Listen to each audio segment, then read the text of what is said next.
Surrealism design, surrealism.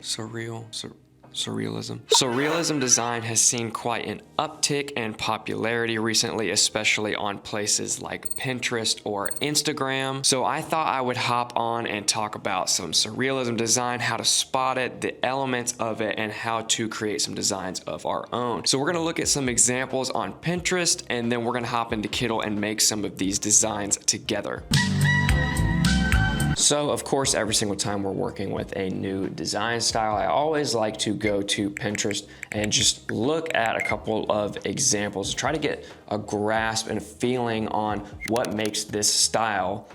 What are the elements? What's involved here? Because we don't have a thorough understanding of something, we're not gonna be able to execute it very well. So I've just gone to Pinterest and typed in surrealism design. Here is one of the examples that you saw earlier, and some other really cool things. And so right off the bat, what I'm noticing is that it seems like, to me at least, I'm not a professional, but it seems like surrealism is a combination of real and not real. You're taking something that's real and you're embellishing it. It's almost like you're exaggerating things. You're combining fake and reality together. So like I said, this one is a great example. This one's very cool, you know, adding some cutouts and some things to, you know, embellish, make things look super unique. This is cool. It's got some, you know, some shape going in front of and behind things, some layering going on. Very trippy right here. And you know, some of these are more photo-based than others, or you know, then there's stuff like this that looks like more render stuff. I'm not even sure I would consider that surrealism design. You could let me know in the comments, is this surrealism design, or is this some sort of like acid trippy, generative, or 3D modeling style? I don't know. I do like this. I don't actually know if that's surrealism design, but it does have a surrealism vibe, even though it may not have like direct surrealism components. Something like that looks really cool. It looks like a little animation there. Yeah, and then we've also got some, you know, some psychedelic kind of stuff. Some kind of collage. Yeah, it looks like we've got some collage stuff. This kind of like web, cyber core kind of brain rot stuff. Ooh, that's cool. Like a mixture of illustration, vector, and photo together. Awesome. I think that we have a good enough grasp to head over to Kittl and make some designs of our own. So I'm going to design on 16 by 20 as if these were posters. It's also, is that 4.5? Yeah, that's 4.5, no. Yes, that is 4.5, math. This would also technically be the same size as an Instagram post, but let's see what we can do here. So I liked cloud with text and then maybe like somebody skating and then their face being something different. So first, actually, I do remember finding some really cool, trippy flower pictures from this like one Unsplash contributor. Okay, I got it. It's this guy. So if you guys want to find these photos, it's this guy right here. And he's just got a bunch of like nice, trippy flower things that I very much love. I like this one. I wanted to make sure we can actually just copy image, boop, paste. I wanted to use an image that I knew wasn't going to conflict a ton with white text. We might not use white text, but I just wanted to give myself the option. So we are gonna hit T and add some text, and I'm gonna go to other just so we can get kind of a crazy looking font, you know, something that's just very kind of like out there. Actually really like this. Let's see. I do like this font a lot. Let's try this. And we're gonna type in something like, I'm a skater in the fall. Because I do want to do like a skateboard. Oh, there's no glyph for that. I'll just do that. Cool. And then I want to close that line height some. Now, even though the photo isn't like super dull, I am going to up the vibrance a little bit. I like the coloring of it, but the text is slightly still hard to see. So I'm going to add a little bit of a text shading effect to this. Not a ton. Just something like that, and maybe turn the opacity down so it doesn't look as, because I like the allure of it being like kind of flat, but I still want to be able to see the text. So I might do something like that. And then we can experiment with some different colors. I do like that color, something like that. Or at least that color kind of sticks out to me. I might do like that. The pinky is kind of cool too. This one's easier to read, but it's almost kind of like, does it need to be easier to read? Because it's kind of like supposed to be like surreal and wacky. What if I did something like that and then just added an outline to it? That's pretty sick. I do like that a lot. Now, let us find an image that we can use to cut out. So I'm gonna put skater.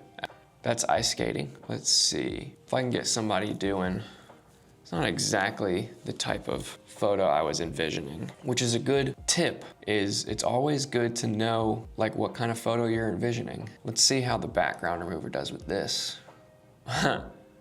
Pretty good. It did miss some of the board. What I normally do when that happens is I just put it out of frame or I put something over top of it. So rather than just like crapping on the background remover and being like, it doesn't work, it's not perfect. Like, the reason it didn't get it is because like there's all this shadow down here and like that's just really hard to decipher anyway. Like you're not gonna tell me that you would be able to cut that out better that quickly. So I'm okay with something like this.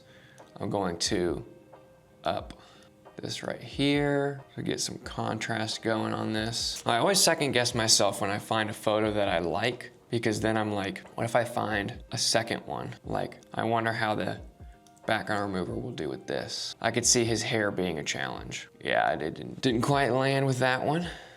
How about this one? I like this one because it's already like nice and bright, you know? I like not having to try to manipulate a photo to make it work. If I can find one that already has the coloring that I like, you know, if I can invest 2 more minutes into finding a photo, ooh, that one's cool. So yeah, so if I can invest 2-3 more minutes into finding a photo that works better and is more cool versus, it took the whole skateboard away. Let's see what happens if I do this. I'm gonna do this. This is not, I don't wanna hear comments about this, but this is gonna be my hack. Exit cropping mode. We're gonna get rid of this stuff for the time being. Boop, boop. And we're just gonna export this PNG. And I'm gonna re-import that. Look at that, right there.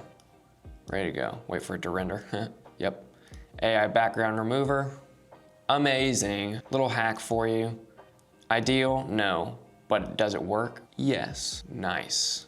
So we can add all of our other elements back. And this, honestly, I kind of like this because it gives us individual control over the board. He got his little whip out. That's funny. All right, saturation down. I'm gonna do the same for this. I could deep fry it a little bit. Yeah, now we're getting somewhere. See, now I have individual control over these two things. So what originally would have been a mean comment from somebody saying, nah, the background remover doesn't work, has now become something really, really cool. So honestly, most of the cool things that I end up designing come out of limitations. Size this guy. I kind of do like the idea of his hand coming out of the corner. Now we're gonna find a retro TV. See if we can find something like stylistic, you know, not just super vanilla. I do like the cracked one. I wonder how this one would fare. It's actually perfect. We're gonna use this one. And then I know that, like, I get it. The text is covered up, I know, but we're gonna figure that out, okay? We're gonna make sure that there's a way that we can understand what the text says. I'm going to add a little bit of a shadow, no photo filters, a shadow to this. Yeah, it just gives it that depth, you know? No shadow, shadow, you tell me. Let's see. If we just grab all of this, I wonder if we broke up the lines. We need one more line like that. That's cool. Then we can make this a little bit.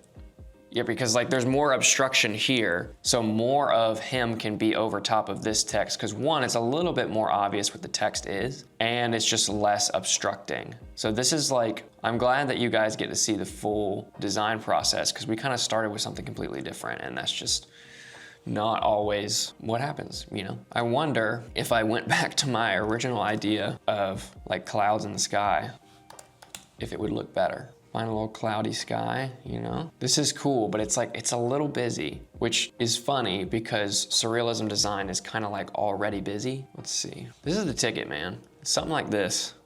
I don't know. Does it need to be? No, that works.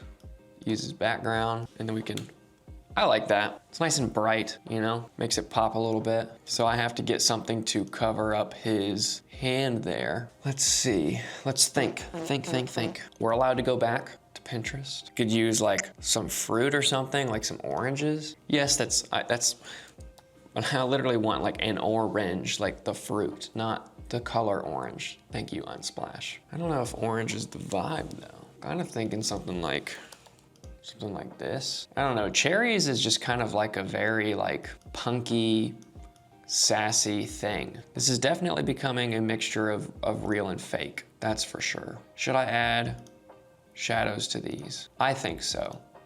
I used to be like hardcore like against drop shadows until I like realized how much it affects the way that texture plays into the design, and like the texture gets to catch some of the shadow, and like it just looks really good. So that's cool. I wonder if any of those other flower pictures would work better, because it's like I like the sky, but I'm still not like completely sold on it.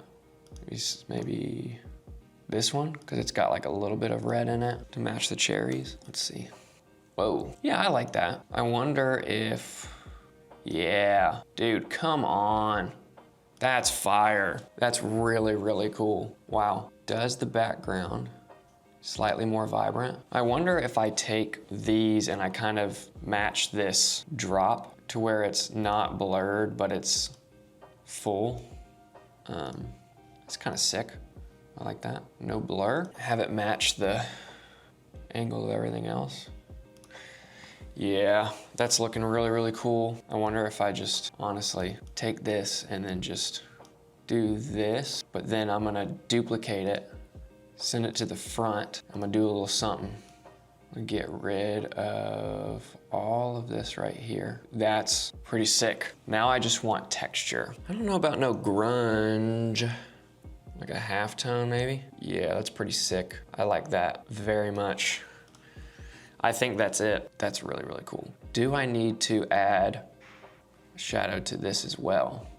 Yes, I do. That is freaking killer. That is really, really cool. Sometimes you feel like you just get outside of the realm of like what you were capable of doing. And I think I just did that. And that was really, really fun because I went into this with like no, I don't even like, not like vision, I guess, but like, I don't know, sometimes you exceed your own expectations. Well, that's all for today's video. Let me know if you think that this design is fire. Does it suck? I don't know. You gotta tell me. I don't know. I don't have taste or style or opinion, but you do, and you always let us know in the comments. Hey, if you're not subscribed to the Kittl YouTube channel yet, make sure to like this video and subscribe to the channel. Make sure you subscribe. You gotta do it. Subscribe to the channel, and yeah, we will see you in the next one. Peace.